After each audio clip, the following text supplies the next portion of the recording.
नमस्कार दोस्तों, मैं आज आप लोगों को बताने जा रहा हूँ जो निर्माण प्रक्रिया होती है, लवणों की निर्माण प्रक्रिया कैसे होती है। तो मैंने आपको पिछली वीडियो में नमक की निर्माण प्रक्रिया बताई थी। अब मैं जो कि बहुत ज़्यादा इम्पोर्टेंट है बोर्ड एग्ज़ाम के लिए, ये पक्का ज़रूर पूछे जाते हैं कि कैसे मतलब इन लोगों की निर्माण प्रक्रिया कैसे है।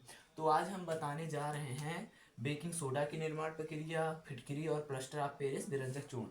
इन जो चारों का बताने जा रहा हूँ, और पिछली वीडियो में मैंने नमक का बताया था। इन्हीं पांचों में से आप किन्हीं तीन का तैयार कर लीजिए, पक्का आपके बोर्ड एग्जाम में आएगा ज़रूर। तो आप देख लीजिए इसको कैसे होता है ये। तो पहला निर्माण प्रक्रिया हम बताएंगे बेकिंग सोडा के बारे में। तो बेकिंग सोडा आप सभी को पता है बेकिंग सोडा क्या होता है। जैसे बेकिंग सोडा आप घर में कुछ बनता होगा तो आप मीठा सोडा लेने जाते ही होंगे। तो जो बेकिंग सोडा है इसी को ही मीठा सोडा भी कहते हैं। तो इसका क्या होता है, अब इसके बारे में हम रासायनिक इतना ही पढ़ेंगे, सिर्फ रासायनिक नाम, रासायनिक सूत्र और निर्माण प्रक्रिया, बस इतनी ही पढ़ेंगे इन सब के बारे में। तो बेकिंग सोडा का रासायनिक सूत्र क्या होता है, Na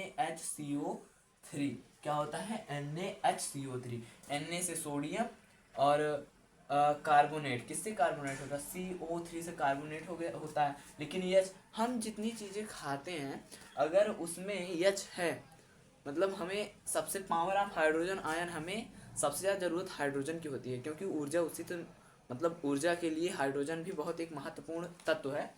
तो आप समझिए कि इसका रासायनिक सूत्र होता है NaHCO3, और इसका रासायनिक नाम क्या होता है, सोडियम बाइकार्बोनेट।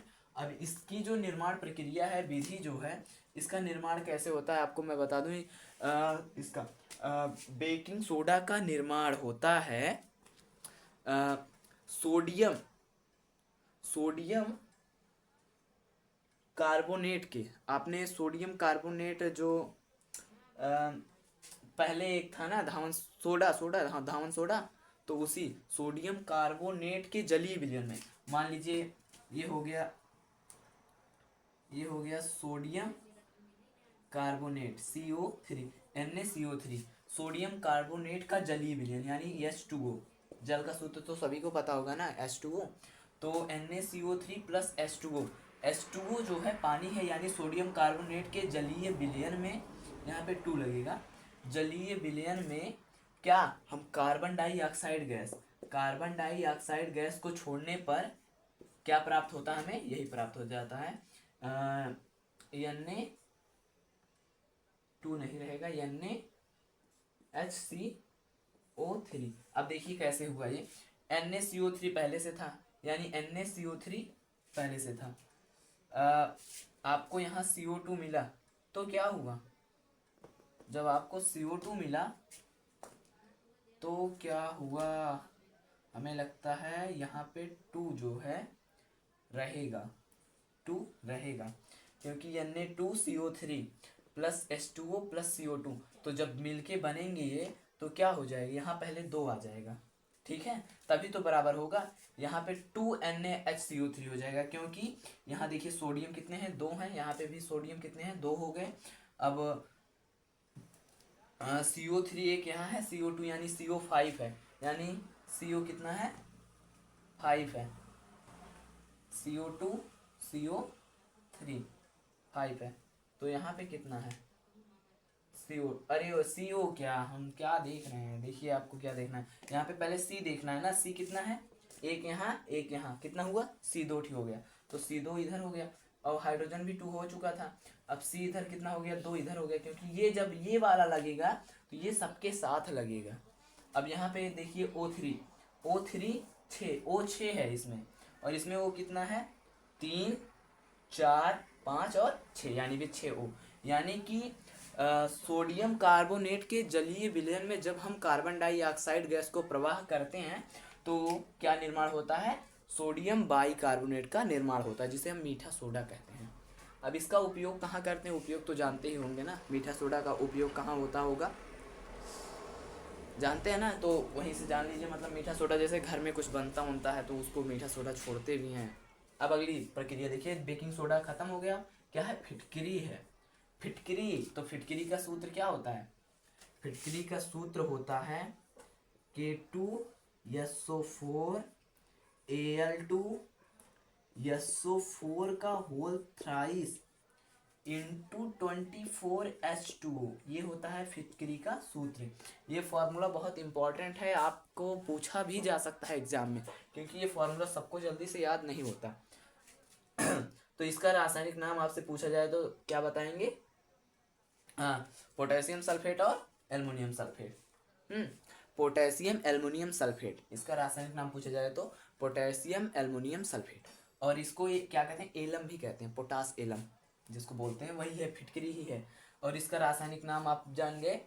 और इसका रासायनिक सूत्र K2SO4 Al2SO4 इंटू 24H2O ना, SO4 का होल थ्राइस इंटू 24H2O। अब अगला, इसका जो निर्माण होता है, निर्माण कैसे होता है? इसका निर्माण होता है पोटेशियम सल्फेट तथा एल्युमिनियम सल्फेट को जलीय विलयन में बराबर मात्रा में लेकर विलयन को शांत करने से फिटकरी का क्या होता है? निर्माण होता है। अब निर्माण हो गया फिटकरी का। अब इसका उपयोग जान लीजिए। जैसे बेकिंग सोडा का तो उपयोग आप जानते होंगे, घरेलू है क्योंकि। अब आप फिटकरी का उपयोग जान लीजिए। फिटकरी का जैसे रक्त उक्त बहाता, फिटकरी एक औषधि का कार्य करती है।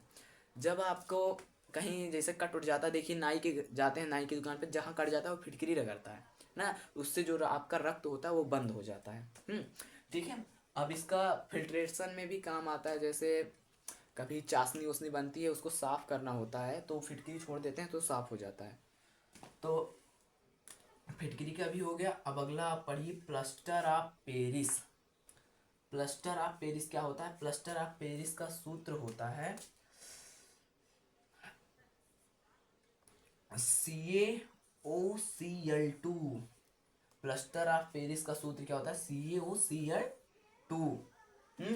अब इस पे आप ये ध्यान दीजिएगा, CaOCl2 जो है, इसका नाम रासायनिक पूछेगा तो आपको बताना होगा कैल्शियम ऑक्सीक्लोराइड। इसका नाम क्या है? Calcium oxychloride. अब इसका निर्माण कैसे होता है? चूने को क्लोराइड से जब क्रिया कराया जाता है, क्लोरीन से क्रिया कराया जाता है तो क्या बनता है? CaOCl2। यानी चूने को जब क्लोरीन से क्रिया कराया जाएगा तो क्या बनेगा? कैल्शियम ऑक्सीक्लोराइड, यानी कि क्या? Plaster of Paris. इसका प्रयोग किस में किया जाता है? आपको पता होगा इसका प्रयोग किस में किया जाता है। अरे, प्लास्टर ऑफ पेरिस का नहीं, ये जो हम बता रहे हैं आपको, ये विरंजक चूर्ण का है। विरंजक चूर्ण का पढ़ लीजिए, इसके बाद प्लास्टर ऑफ पेरिस को लास्ट में बता देंगे। इसको हम नंबर 4 कर दे रहे हैं, इसको 3 कर दे रहे हैं। पहले आप विरंजक चूर्ण को पढ़ लीजिए। विरंजक चूर्ण का क्या होता है? Calcium oxychloride. हाँ, तो अब इसमें फिर से जान लीजिए, कैल्शियम ऑक्सी, जब चूने पर क्लोरीन की क्रिया कराई जाती है तो क्या बनता है? Calcium oxychloride. और उसका सूत्र होता है CaOCl2। निर्माण जान लिए, रासायनिक नाम, सूत्र भी जान लिए। अब इसका उपयोग भी जान लीजिए। उपयोग, विरंजक चूर्ण का उपयोग कहीं कहीं धावन कार्य में भी किया जाता है, कहीं कहीं इसका उपयोग, आपको इसका उपयोग मिल जाएगा, मैं आपको बता रहा हूँ।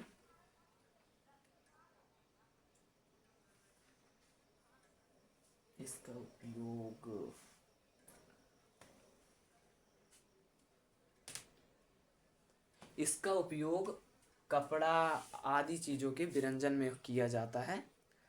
हाँ, तो ये बहुत ही इम्पोर्टेंट भी है विरंजक चूर्ण। मुझे प्यास लग रही है शायद, लेकिन अभी नहीं, अभी पढ़ाने के बाद ही मैं पीऊँगा पानी। आप देखिए, अब इसका हो गया। अब प्लास्टर ऑफ पेरिस का जान लीजिए। प्लास्टर ऑफ पेरिस का सूत्र क्या होता है? Calcium sulphate CaSO4 into half H2O होता है इसका सूत्र। यानी कि कैल्शियम और सल्फेट और पानी कितना? हाफ पानी, आधा पानी मिलता है तो किसका निर्माण होता है? प्लास्टर ऑफ पेरिस का। अब इसका नाम कैल्शियम सल्फेट, और इसका वो सूत्र क्या हो गया? इसका सूत्र, हाँ, CaSO4 इंटू हाफ H2O इसका सूत्र हो गया, और इसका नाम हो गया कैल्शियम सल्फेट। कैल्शियम सल्फेट, इसका कार्य जान लीजिए। इसका कार्य क्या? जो हाथ टूट जाता है, हड्डी के जोड़ों में काम आता है इसका। हाथ जब टूट जाता है तो उसका प्लास्टर रिबैंडिंग करने में काम आता है। उसको जो लपेटते हैं, बांधते हैं, जिससे कि आपका हाथ सही हो जाता है। ऐसे पैर में भी किया जाता है। तो इसी के साथ आज की क्लास समाप्त होती है। इन निर्माण प्रक्रियाओं को आप बहुत ही ध्यान से समझिएगा। मैं इस पर लिखता नहीं हूँ, लिखने में ज़्यादा टाइम चला जाएगा, वीडियो लंबी हो जाएगी, इसीलिए मैं आपको बोल के बता देता हूँ। आप कॉपी पेन लेकर बैठा करिए, उसमें लिख लिया करिए। धन्यवाद।